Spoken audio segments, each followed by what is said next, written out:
الحمدللہ رب العالمین صلی اللہ علیہ سیدنا و نبینا محمد و آلہ وصحبہ اجمعین، اما بعد۔ اس وقت جس پروگرام کے تعلق سے آپ حضرات کو واقف کرانا ہے، وہ پروگرام، اس کا نام ہم نے دیا اس وقت پیارے نبی صلی اللہ علیہ وسلم سب کے لیے۔ اللہ تعالیٰ نے دنیا کو بسانے کا جب ارادہ کیا، انبیاء کو دنیا کے اندر بھیجا اور اس نبوت کے سلسلے کو، اپنے میسنجر کے سلسلے کو اپنے آخری میسنجر حضرت محمد صلی اللہ علیہ وسلم پر ختم فرمایا۔ حضرت محمد صلی اللہ علیہ وسلم اللہ کے آخری پیغمبر میسنجر تھے، اور آپ پوری دنیا والوں کے لیے اللہ کے میسنجر بن کر آئے۔ اللہ نے پوری دنیا والوں کو آپ کی زندگی کے اندر نمونہ بنایا کہ وَلَكُمْ فِي رَسُولِ اللَّهِ أُسْوَةٌ حَسَنَةٌ، اللہ کے نبی کی زندگی کے اندر تمہارے لیے بہترین نمونہ ہے۔ دنیا والے اگر اپنی کامیابی چاہتے ہیں دنیا کے اندر بھی، اور اس دنیا سے جانے کے بعد بھی کامیابی چاہتے ہیں، تو اللہ کے نبی کے طریقے کو جاننے اور اس کے مطابق زندگی گزارنے میں ان کی کامیابی ہے۔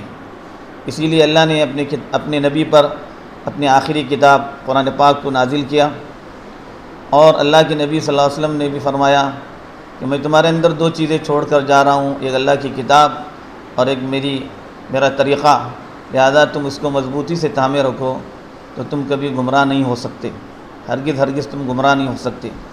اس لیے اللہ کے نبی کی شخصیت کے تعلق سے جاننا یہ نہ صرف مسلمانوں کی بلکہ پوری دنیا والوں کی ذمہ داری ہے۔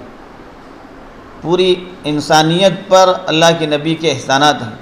جس وقت اللہ کے نبی کو اللہ تعالیٰ نے دنیا کے اندر نبی بنا کر مبعوث فرمایا، اس وقت دنیا کی کیا حالت تھی؟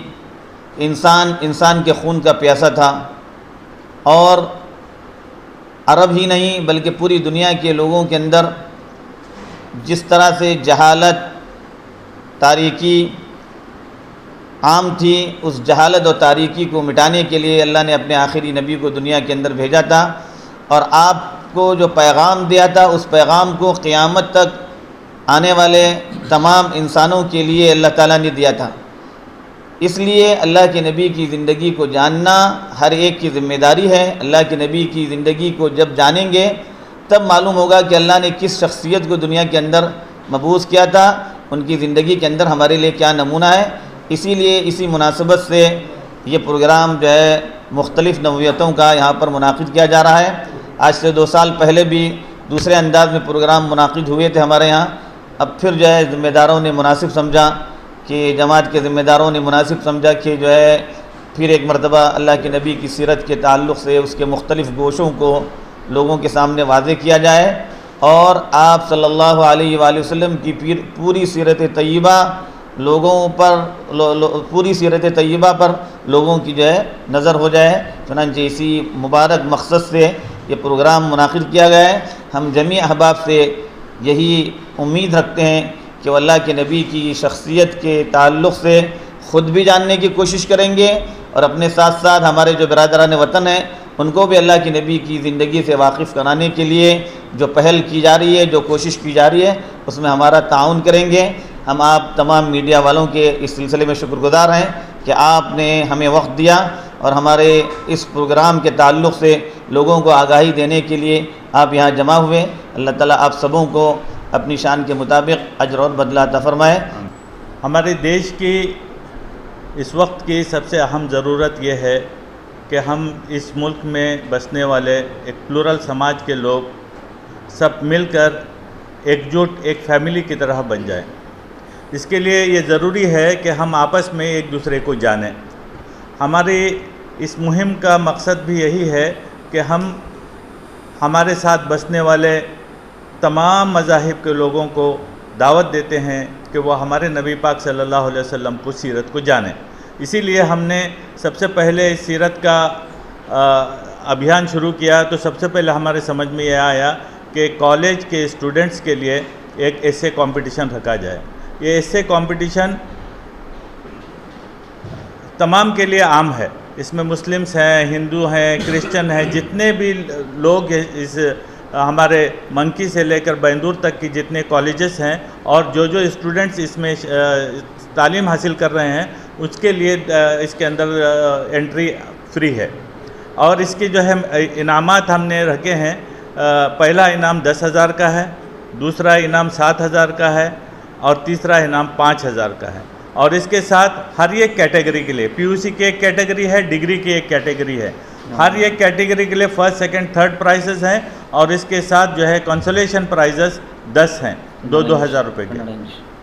ये ऐसे कंपटीशन कन्नड़ा और इंग्लिश ज़ुबान में होगा। उसको लिखकर हमारे पास भेजेंगे, हमारे जजेस उसको इवैल्यूएट करेंगे और उसको फर्स्ट सेकंड थर्ड प्राइज़ को नॉमिनेट करेंगे। इसके साथ हमारा दूसरा एक प्रोग्राम ये है कि हमारे बरादरान वतन भी जानते हैं कि रसूल पाक सल्लल्लाहु अलैहि वसल्लम की शान में, उनकी तारीफ़ में जो नज़में लिखी जाती हैं उसको हम नात कहते हैं। हम अपने छोटे छोटे बच्चों की ज़ुबान से उस नात को संग करना चाहते हैं, पढ़वाना चाहते हैं तरन्नुम के साथ। और उसका भी एक कंपटीशन हमने रखा है। 9 साल तक के बच्चे बच्चियां दोनों इसके अंदर शामिल होने के लिए हम उनको दरख्वास्त करते हैं। 9 साल तक की बच्चों के 2 से 3 मिनट की वीडियो बनाकर उनके पेरेंट्स हमको रवाना करेंगे। उसमें से जो बेस्ट परफॉर्मेंस रहेगा उनके लिए फर्स्ट सेकंड थर्ड प्राइजेस होगा। फर्स्ट प्राइज़ 5,000 रुपये है, सेकंड प्राइज़ 3,000 रुपये है और दूसरा थर्ड प्राइज़ 2,000 रुपये है। और उसके साथ भी 10 कंसोलेशन प्राइजेस हैं। हमारे इस प्रोग्राम का अगला हिस्सा है ऑटो रिक्शास के पीछे जितने ट्रांसपोर्ट हैं हमारे पास, कार्स हैं, व्हीकल्स हैं, उसके पीछे हम रसूल पाक सल्लल्लाहु अलैहि वसल्लम के छोटे छोटे अहादीस, उनकी बातें हम इंसानियत की सेवा के लिए तमाम लोगों तक एक बात पहुंच जाए, इसलिए हमने वो ज़्यादा लोगों तक पहुंचने का जो माध्यम है उसको इस्तेमाल करते हुए उसके ऊपर हम स्टिकर्स लगाएंगे इंशाल्लाह। इसका एक चौथा प्रोग्राम ये है, इसमें हमने मस्जिद दर्शन का प्रोग्राम रखा है। इसमें हम तमाम बरादरान वतन को ख़ास करके हम बुलाएंगे कि आओ हमारे साथ बैठकर एक दिन खाना खाओ। उसके साथ ही साथ हम हमारी मस्जिद को दिखाएंगे उनको, और उसके साथ है हम लोग जो है ना एक टाइम भी स्पेंड करेंगे उनके साथ बैठकर, और उसको हम एक बहुत अच्छे अंदाज में इसको सेलिब्रेट करेंगे। इसका चौथा और आखिरी ये है कि जितने भी कॉम्पिटिशन्स हुए हैं उसके जो फर्स्ट सेकंड थर्ड प्राइज़ होगा उसके लिए एक स्टेज प्रोग्राम ऑर्गेनाइज़ करेंगे, जिसके अंदर हम प्रोमिनेंट हमारे बरादरान वतन के अंदर के भी प्रोमिनेंट लीडर्स को बुलाएंगे, और फिर हमारी मुसलमानों के अंदर भी उनके प्रोमिनेंट लीडर्स को बुलाकर एक बहुत बड़ा आलीशान जो है फंक्शन मनाने का इरादा है। आप सब लोगों से दुआ है कि वह हमारे इस मैसेज को आम करें और इसकी कामयाबी के लिए दुआ करें। ತಾವು ಇಲ್ಲಿನವರೆಗೆ ಮೌಲಾನಾ ಅವರು ಮತ್ತು ನಮ್ಮ ತಲಾ ಸಾಹೇಬರ ಮಾತನ್ನು ಕೇಳಿದ್ವಿ. ಈಗ ನಮಗೆಲ್ಲ ಗೊತ್ತಾಗಿರ್ಬೋದು, ಇದೊಂದು ವಿಶೇಷವಾಗಿರುವಂತಹ ಕಾರ್ಯಕ್ರಮ. ಯಾಕೆ ಅಂತ ಹೇಳಿದರೆ, ಒಂದು ಕಡೆ ಬರುತ್ತೆ ಜಿಹಾದ್ನಲ್ಲಿ ಹರಿಸುವಂತಹ ರಕ್ತಕ್ಕಿಂತ ಮನಸ್ಸನ್ನು ಜೋಡಿಸುವಂತಹ ಬೆಸೆಯುವಂತಹ ಒಂದು ಲೇಖನಿಯ ಒಂದು ಹನಿ ಮಸಿ ಮಹತ್ವವಾಗಿರುವಂಥದ್ದು. ನಮ್ಮ ಪ್ರವಾದಿ ಮುಹಮ್ಮದ್ ಸಲ್ಲಲ್ಲಾಹು ಅಲೈಹಿ ವಸಲ್ಲಂ ರವರ ಈ ಮಾತನ್ನು ನಾವು ನೋಡಿದಾಗ ಎಲ್ಲರ ಮನಸ್ಸನ್ನು ಬೆಸೆಯುವಂತಹದೇ ಅವರ ಮುಖ್ಯ ಉದ್ದೇಶವಾಗಿತ್ತು, ಜೀವನದ ಸಂದೇಶವೂ ಆಗಿತ್ತು. ಯಾಕಂದರೆ ಇವರು ಕೇವಲ ಮುಸ್ಲಿಮರಿಗೆ ಮಾತ್ರ ಪ್ರವಾದಿ ಅಲ್ಲ. ಈ ಮಾತನ್ನು ತಗೊಂಡಾಗ ಒಂದು ಪಕ್ಷ ಮುಸ್ಲಿಮರ ಮಾತ್ರ ಪ್ರವಾದಿ ಆಗ್ತಿದೆ. ನಿನ್ನ ನೆರೆಹೊರೆಯವರು ಹಸಿದಾಗ ನೀನು ಊಟ ಮಾಡಿದರೆ ಮುಸ್ಲಿಮನಲ್ಲ. ಯಾಕಂತ ಹೇಳಿದ್ರೆ ನೆರೆಹೊರೆಯವರು ಅಂದರೆ ಮುಸ್ಲಿಮರು ಅಂತ ಹೇಳಲಿಲ್ಲ ಅಲ್ಲಿ, ಯಾರೇ ಆಗಲಿ. ಅವರು ಹಸಿದಾಗ ನೀನೇನಾದರೂ ಊಟ ಮಾಡಿದರೆ ನೀನು ಮುಸ್ಲಿಮನಲ್ಲ. ಈ ಮಾತನ್ನು ನೋಡಿದಾಗ ಅವರು ಕೇವಲ ಮುಸ್ಲಿಮರಿಗೆ ಮಾತ್ರ ಪ್ರವಾದಿಯಲ್ಲ, ಎಲ್ಲ ಮನುಷ್ಯರಿಗೂ ಮನುಕುಲಕ್ಕೂ ಪ್ರವಾದಿಯಾಗಿರುವಂತಹ ವ್ಯಕ್ತಿ. ಆದರೆ ಇಂತಹ ಮಹಾನ್ ವ್ಯಕ್ತಿಯ ಜೀವನ ಸಂದೇಶ ಏನಿದೆ ಅದನ್ನು ಎಲ್ಲರಿಗೂ ತಿಳ್ಕೋಬೇಕು ಅಂತ ಹೇಳಿ ಯಾಕಂದರೆ ನಾವು ಬೇರೆ ಬೇರೆ ರೀತಿಯಲ್ಲಿ ಅರ್ಥ ಮಾಡ್ಕೊಬಿಟ್ಟಿದ್ದೀವಿ ಇಸ್ಲಾಂ ಧರ್ಮವನ್ನು. ಬೇರೆ ಬೇರೆ ರೀತಿ ಇವತ್ತು ನಾವು ನೋಡ್ತಾ ಇದ್ದೀವಿ, ನೀವೆಲ್ಲ ನೋಡ್ತಾ ಇದ್ದೀರಾ.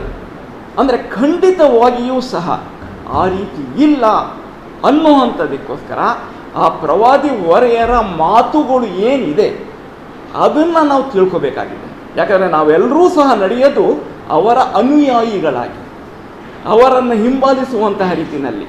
ಅವರು ಯಾವತ್ತೂ ಸಹ ಯಾರಾದರೂ ನಿನಗೆ ತೊಂದರೆ ಕೊಟ್ಟರೆ ನೀನು ತೊಂದರೆ ಕೊಡು ಅಂತ ಹೇಳಲಿಲ್ಲ, ನೀನು ಅವನು ಒಳ್ಳೆಯದೇ ಮಾಡು ಅಂತ ಹೇಳಿದರು.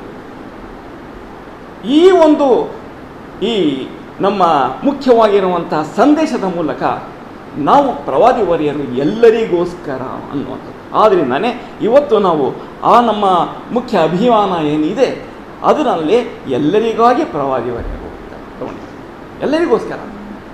ಇಂತಹ ಪ್ರವಾದಿ ವರಿಯರ ಜೀವನ ಸಂದೇಶವನ್ನು ತಿಳ್ಕೊಳ್ಳೋದಕ್ಕೋಸ್ಕರ 2 ಪದವಿ ವರ್ಗದವರಿಗೆ ಮತ್ತು ಪದವಿ ಪೂರ್ವದ ವಿದ್ಯಾರ್ಥಿಗಳಿಗೆ 2 ವಿಷಯಗಳನ್ನು ಇಟ್ಟು ಪ್ರಬಂಧ ಸ್ಪರ್ಧೆಯನ್ನು ಮಾಡೋದಕ್ಕೆ ಇಷ್ಟಪಟ್ಟಿದ್ದಾರೆ ನಮ್ಮ ಜಮಾಯತ್ನವರು.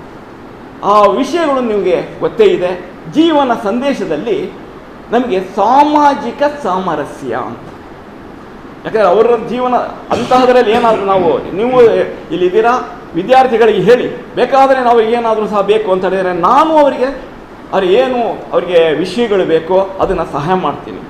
ಅಂದರೆ ಅದರಲ್ಲಿ ನನಗೆ ಏನಂದರೆ 10,000, 7,000, 5,000 ಮತ್ತು ಈ ನಿಮಗೆ ಸಮಾಧಾನಕರವಾಗಿರುವಂತಹ ಬಹುಮಾನಗಳು 2,000, 10 ಬಹುಮಾನಗಳಿವೆ.